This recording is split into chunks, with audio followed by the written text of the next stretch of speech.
ഇപ്പോൾ നാം ശ്രവിച്ചുകൊണ്ടിരിക്കുന്നത് morning voice എന്ന ആത്മീയ ശുശ്രൂഷയാണ്. ഇന്ന് ദൈവവചനത്തിൽ നിന്നും കർത്താവിൻ്റെ ദാസൻ ബോബി തോമസ് മുക്കൂട്ടുതറ ധ്യാനചിന്തകൾ പങ്കുവയ്ക്കുന്നു. ആവശ്യഭാരങ്ങളാ ഞാനാകെ നീറിടുമ്പോ, ആവശ്യഭാരങ്ങളാ ഞാനാകെ നീറിടുമ്പോ, ചെങ്കടലിനുള്ളിൽ പാദവിരിച്ചവൻ അത്ഭുതമായി നടത്തും. ചെങ്കടലിനുള്ളിൽ പാദവിരിച്ചവൻ അത്ഭുതമായി നടത്തും. എനിക്കാ കരുതും നല്ലിടയൻ, എനിക്കാ കരുതും നല്ലിടയൻ. നന്മകൾ തന്നെന്നെ നീതിയിൻ പാതയിൽ എന്നെന്നും വഴി നടത്തും.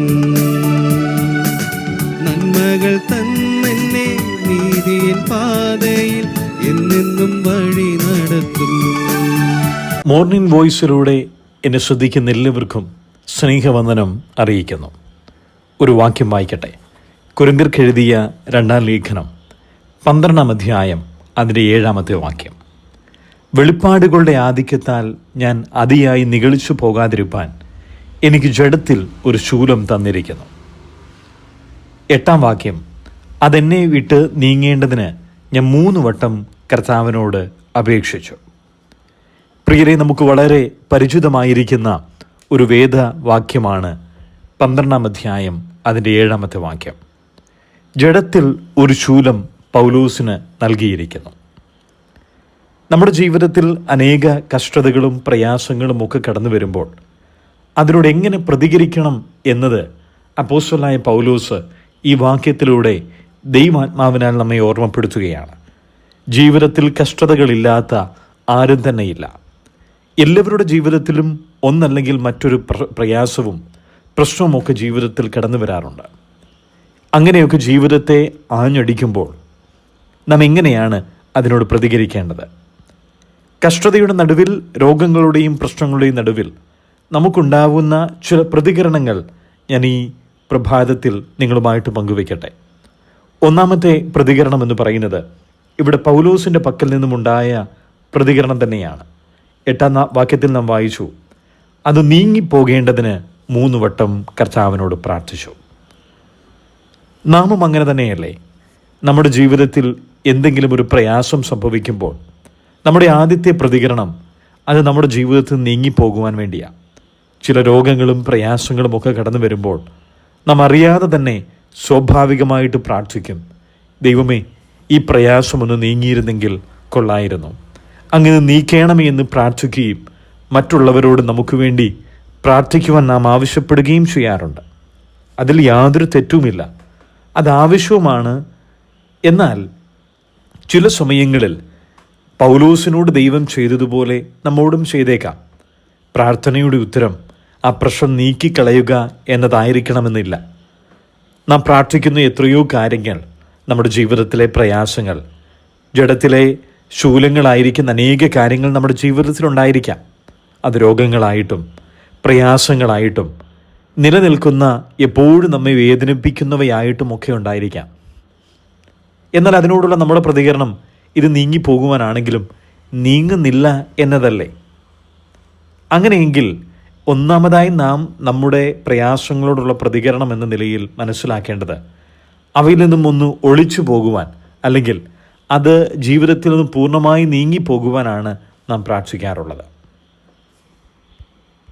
പൗലോസ് പ്രാർത്ഥിച്ചപ്പോൾ പൗലോസിൻ്റെ പ്രാർത്ഥനയ്ക്ക് ഉത്തരം ദൈവം നൽകിയോ? തീർച്ചയായിട്ടും നൽകിയിട്ടുണ്ട്. എന്നാൽ പൗലോസ് പ്രാർത്ഥിച്ച ഉത്തരമല്ല, താൻ ആഗ്രഹിച്ചതല്ല ആ ശൂലം നീങ്ങിപ്പോകുവാൻ.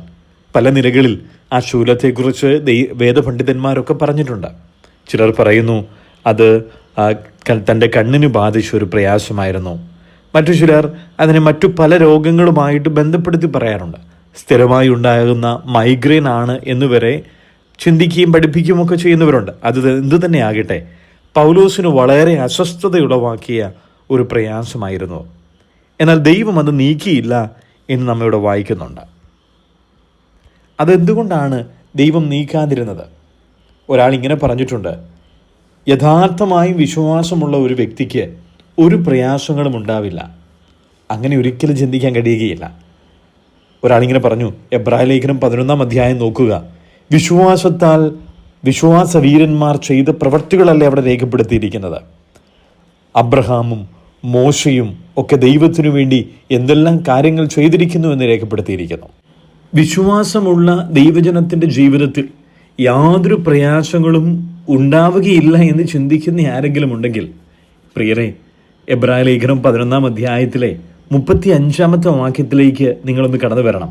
35 മുതൽ താഴോട്ടുള്ള വാക്യങ്ങളിലേക്ക് വരുമ്പോൾ വിശ്വാസത്താൽ അവരുടെ ജീവിതത്തിൽ സംഭവിച്ച കാര്യങ്ങൾ പറഞ്ഞിട്ടുണ്ട്. അത് അത്ഭുതങ്ങളും അതിശയങ്ങളും മാത്രമല്ല. 36 വാക്യത്തിൽ ഇങ്ങനെ വായിക്കുന്നു, ചിലർ പരിഹാസം, ചമ്മട്ടി, ചങ്ങല, തടവ് ഇവയാലുള്ള പരീക്ഷ അനുഭവിച്ചു, കല്ലേറേറ്റു, ഈർച്ച വാളാൽ അറുക്കപ്പെട്ടു, ദുഷിക്കപ്പെട്ടു, ബുദ്ധിമുട്ട് അനുഭവിച്ചു, ഉപദ്രവവും കഷ്ടവും സഹിച്ചു. ഇവയെല്ലാം പറഞ്ഞിരിക്കുന്നത് വിശ്വാസത്താൽ ഇതെല്ലാം സംഭവിച്ചുവെന്നാണ്. വിശ്വാസത്താൽ അതിലൂടെയൊക്കെ കടന്നുപോയി എന്നാണ്.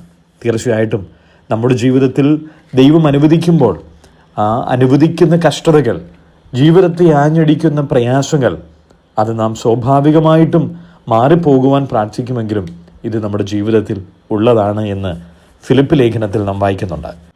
ഫിലിപ്പിയ ലേഖനം 1 അധ്യായത്തിൻ്റെ ഏറ്റവും ഒടുവിൽ ഇങ്ങനെ പറഞ്ഞിരിക്കുന്നു, അവന് വേണ്ടി കഷ്ടം അനുഭവിക്കുവാനുള്ള വരം നമുക്ക് നൽകിയിരിക്കുകയാണ്. നാം ചിന്തിച്ചു വന്നത്, കഷ്ടതയോടുള്ള, പ്രയാസത്തോടുള്ള നമ്മുടെ ഒന്നാമത്തെ പ്രതികരണം അത് നീങ്ങിപ്പോകുവാൻ വേണ്ടിയുള്ള ഒരു വാഞ്ചയും ആഗ്രഹവുമാണ്. അതിൽ തെറ്റില്ല, അത് സ്വാഭാവികവുമാണ്. ഇനി രണ്ടാമത്തെ പ്രതികരണം വേഗത്തിൽ നമുക്കൊന്ന് ചിന്തിക്കാം. രണ്ടാമത്തെ പ്രതികരണം, ചില പ്രയാസങ്ങളും കഷ്ടതകളും ഒന്നും നീങ്ങിപ്പോവില്ല എന്ന് നമുക്ക് ബോധ്യമായേക്കാം. അങ്ങനെ വരുമ്പോൾ നാം ചെയ്യുന്ന അടുത്ത പ്രാർത്ഥനയുണ്ട്, അത് സഹിക്കുവാൻ വേണ്ടി നാം പ്രാർത്ഥിക്കും. ശരിയല്ലേ? നമ്മുടെ ജീവിതത്തിലെ ചില കാര്യങ്ങൾ അതിന് മാറാനുള്ള സാധ്യതയൊന്നുമില്ല എന്ന് കണ്ടു കഴിയുമ്പോൾ നാം പറയാറുണ്ട്, പ്രാർത്ഥിക്കണം, അതുമായിട്ട് ജീവിതം ഒന്ന് അഡ്ജസ്റ്റ് ചെയ്തു പോകുവാനായിട്ട് പ്രാർത്ഥിക്കണമെന്നൊക്കെ. അങ്ങനെ പോകുന്ന അനേക പ്രിയപ്പെട്ടവരുണ്ട്. എന്നാൽ അതിൽ അടങ്ങിയിരിക്കുന്ന ചില പ്രയാസങ്ങളുണ്ട്. എന്തെല്ലാമാ? എല്ലാ ആളുകൾക്കും ഒരുപോലെ ആയിരിക്കണമെന്നില്ല. ചിലർക്കൊക്കെ മനോബലം കൊണ്ടുമൊക്കെ ചില കാര്യങ്ങളൊക്കെ സഹിച്ചു മുന്നേറാൻ പറ്റിയേക്കാം. എന്നാൽ മറ്റു ചിലർക്ക് അതേ പ്രയാസത്തിലൂടെയും രോഗത്തിലൂടെയും പോകുന്നവർക്ക് അതിനോട് അതേ നിലയിൽ അഡ്ജസ്റ്റ് ചെയ്യുവാൻ സാധിച്ചു എന്ന് വരികയില്ല. അപ്പോൾ മനോബലമൊക്കെ വ്യത്യസ്തപ്പെട്ടിരിക്കുന്നു. 2, ചില ആളുകൾ ഇതിനെ സഹിച്ചു മുന്നോട്ട് പോകുമ്പോൾ ചിന്തിക്കും, എനിക്ക് എൻ്റെ കഴിവ് കൊണ്ട് ഇതൊക്കെ സാധിക്കുന്നു എന്ന് ചിന്തിച്ച് ഒരു അല്പം പ്രശംസയും ആത്മപ്രശംസയും അഹങ്കാരമൊക്കെ വരാനുള്ള സാധ്യതയുണ്ട്. മൂന്നാമത്തെ കൂട്ടര് ഇത് സഹിച്ചു പോകുന്ന ഘട്ടങ്ങളിൽ പുറമേ നല്ല ചിരിയോടുകൂടിയൊക്കെ കാണിക്കുമെങ്കിലും ഉള്ളിൽ ഏകാന്ത ജീവിതത്തിലേക്ക് കടന്നു വരുമ്പോൾ അവിടെ കണ്ണുനീരിൻ്റെയും പ്രയാസത്തിൻ്റെയും ദൈവത്തോടുള്ള പിറുപിറുപ്പുകളുമൊക്കെ അവിടെ ഉണ്ടായേക്കാം. ഒരു കപടമുഖമൊക്കെ ആയിരിക്കും ആളുകളുടെ മുമ്പിൽ കാണിക്കുന്നത്. ഇത് സഹിക്കുവാനുള്ള നമ്മുടെ ഓട്ടത്തിൽ സംഭവിക്കുന്ന ചില കാര്യങ്ങളാണ് ഞാൻ പറഞ്ഞത്. അപ്പോൾ രണ്ടാമത്തെ നമ്മുടെ പ്രാർത്ഥന, ഇത് സഹിക്കുവാൻ എന്നെ സഹായിക്കണം, അല്ലെങ്കിൽ കഷ്ടത സഹിച്ചു മുന്നോട്ട് പോകണമെന്നാണ്. എന്നാൽ മൂന്നാമത്തെ കഷ്ടതയോടുള്ള പ്രതികരണം എന്ന് പറയുന്നത്, പൗലോസിനോട് കർത്താവ് പറഞ്ഞൊരു കാര്യമുണ്ട്, എൻ്റെ കൃപ നിനക്ക് മതി, എൻ്റെ ശക്തി ബലഹീനതയിൽ തികഞ്ഞു വരുന്നു. നമുക്ക് മനഃപ്പാഠമായിരിക്കുന്നൊരു വാക്യമല്ലേ? അത് നമ്മെ ഓർമ്മപ്പെടുത്തുന്നൊരു കാര്യം, കഷ്ടത എന്ന് പറയുന്നത് നമ്മുടെ ജീവിതത്തിൽ നീങ്ങിപ്പോകുവാൻ നാം പ്രാർത്ഥിച്ചേക്കാം, അത് സഹിച്ചു മുന്നോട്ട് പോകുവാൻ നമുക്ക് ശ്രമിച്ചേക്കാം. എന്നാൽ നമുക്കുണ്ടാവേണ്ട ശരിയായ പ്രതികരണം, നമ്മുടെ ജീവിതത്തിൽ ഉണ്ടാകുന്ന ഏതു പ്രയാസത്തെയും അതിനെ നോക്കിയിട്ട് പറയണം, ഇതെൻ്റെ നന്മയ്ക്കായി ദൈവം നൽകിയിരിക്കുകയാണ്. ഇങ്ങനെ ഒന്ന് ചിന്തിച്ചേ, കഷ്ടത നീങ്ങിപ്പോകുവാൻ നാം പ്രാർത്ഥിക്കുമ്പോൾ കഷ്ടതയെ നാം ഒരു ശത്രുവായിട്ടാണ് കാണുന്നത്. എത്രയും പെട്ടെന്ന് അത് മാറിപ്പോകണമേ. രണ്ടാമതായി, കഷ്ടതയെ നാം സഹിച്ചു മുന്നോട്ട് പോകണമെന്ന് ചിന്തിക്കുമ്പോൾ നാം കഷ്ടതയെ ഒരു യജമാനനെ പോലെ കാണുന്നത്, അതിന് കീഴ്പ്പെട്ട് ജീവിക്കുക. എന്നാൽ മൂന്നാമത്തെ പ്രതികരണം, കഷ്ടതയെ നമുക്ക് വേണ്ടി വേല ചെയ്യുന്ന, നമുക്ക് വേണ്ടി പ്രയോജനപ്പെടുന്ന ഒന്നായി കാണുമ്പോൾ കഷ്ടത നമ്മുടെ ജീവിതത്തിലെ ഒരടിമയാണ്. ദൈവം നമുക്ക് നൽകിയിരിക്കുന്ന ദാസന്മാരാ. നമുക്ക് വേണ്ടി വേല ചെയ്യുന്ന, നമ്മുടെ നന്മയ്ക്ക് വേണ്ടി പ്രവർത്തിക്കുന്ന ഒരു കൂട്ടം അടിമകൾ, ദാസന്മാർ. പ്രിയരെ, യഥാർത്ഥമായി അതുതന്നെയല്ലേ, അതേ പ്രതികരണവും മനോഭാവമല്ലേ നമുക്കും ഉണ്ടാകേണ്ടത്. ദൈവം നമ്മെ സഹായിക്കട്ടെ. കഷ്ടത നമുക്ക് വേണ്ടി പ്രയോജനപ്പെടുന്നു എന്ന് ചിന്തിക്കുവാനും ആ മനോഭാവം ഉണ്ടാകുവാൻ നമുക്ക് എന്താണ് ആവശ്യം? 2 കാര്യങ്ങൾ പറയാം. ഒന്ന്, നമ്മുടെ ജീവിതത്തിൽ കടന്നു വരുന്നതെല്ലാം ദൈവം അനുവദിച്ചിട്ടാണ് എന്ന് അംഗീകരിക്കുവാനുള്ളൊരു മനസ്സാണ്. ദൈവത്തോട് പറയാം, അങ്ങറിയാതെ ഒന്നും സംഭവിക്കില്ല, ഞാനത് അംഗീകരിക്കുന്നു. എനിക്കിപ്പോൾ ഉണ്ടായ പ്രയാസം അങ്ങ് നൽകിയതാ. ആ ജഡത്തിലെ ശൂലത്തെക്കുറിച്ച് പൗലോസ് രേഖപ്പെടുത്തിയിരിക്കുന്നത് എങ്ങനെയാണ്? എനിക്കിത് സംഭവിച്ചു പോയി, ഇടയായി എന്നൊന്നുമല്ല, എനിക്ക് ജഡത്തിലൊരു ശൂലം തന്നിരിക്കുന്നു. ഇത് ദൈവം തന്നെ തന്നിരിക്കുന്നതാണ്. 2, ദൈവം നമുക്ക് ജീവിതത്തിൽ നൽകിയിരിക്കുന്ന കാര്യങ്ങളോട് നമുക്കുണ്ടായിരിക്കേണ്ട മനോഭാവം, ദൈവം നമുക്ക് നൽകുന്നത് എന്താണോ അത് ദൈവത്തിനായും തിരികെ നൽകുവാൻ, ദൈവത്തിങ്കിലേക്ക് ഭരമേൽപ്പിക്കുവാൻ നമുക്ക് കഴിയണം. ദൈവം എന്താ അതുകൊണ്ട് നമ്മുടെ ജീവിതത്തിൽ ഉദ്ദേശിക്കുന്നത്, അത് നിവൃത്തിയാകുവാൻ നാം അനുവദിക്കണം. ദൈവത്തോടത് ഏറ്റുപറയണം. ദൈവം ഒരുപക്ഷെ ഒരു രോഗമായിരിക്കാം, പ്രയാസമായിരിക്കാം, കണ്ണുനീരിൻ്റെ അവസ്ഥയിലൂടെ കടന്നു പോവുകയായിരിക്കാം. ദൈവത്തോട് പറയുക, അങ്ങ് എന്താണോ എന്നിൽ നിന്നും ആഗ്രഹിക്കുന്നത്? എൻ്റെ അഹങ്കാരം നീക്കുവാനാണോ? എന്നെ കുറേ കൂടി ആത്മീകനാക്കുവാനാണോ? എൻ്റെ പ്രാർത്ഥന വർദ്ധിപ്പിക്കുവാനാണോ? എന്താണോ അങ്ങ് ആഗ്രഹിക്കുന്നത്? അതിനായി ഞാനത് സമർപ്പിക്കുന്നുവെന്ന് നമുക്ക് ഏറ്റുപറയാം. ദൈവം നമ്മെ സഹായിക്കട്ടെ. കഷ്ടത നീങ്ങിപ്പോകുവാൻ നാം പ്രാർത്ഥിച്ചേക്കാം. കഷ്ടത സഹിച്ച് മുന്നോട്ട് പോകുവാൻ കൃപയ്ക്കായിട്ട് പ്രാർത്ഥിച്ചേക്കാം. 3, കഷ്ടത നമുക്ക് വേണ്ടി പ്രയോജനപ്പെടുവാൻ, നമ്മെ അധികം ദൈവത്തോട് അടുപ്പിക്കുന്നതായി തീരുവാൻ വേണ്ടി അങ്ങനെ ഒരു പ്രതികരണവും നമുക്ക് വെക്കാം. കർത്താവ് നമ്മെ സഹായിക്കട്ടെ. ദൈവം നമുക്ക് നൽകുന്നതെല്ലാം നന്മയ്ക്കായിട്ടാണ്. അത് നന്മയ്ക്കായി ആക്കി തീർക്കുവാൻ, നമുക്ക് പ്രയോജനമുള്ളതാക്കി തീർക്കുവാൻ ദൈവത്തിൻ്റെ മുമ്പാകെ നമ്മെ തന്നെ സമർപ്പിക്കാം. ദൈവം നമ്മെ സഹായിക്കട്ടെ.